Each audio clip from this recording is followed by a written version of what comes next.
తేజమాన వీధిలోని శ్రీ గణేష్ మోహన్ రాజు గారి లడ్డూ వేలపాట కేశవ గారి ఆధ్వర్యంలో నిర్వహించబడతా ఉంది.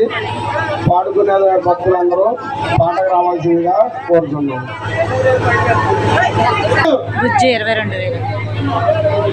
TDP followers Kanuru 23,000, TDP followers Kanuru 23,000.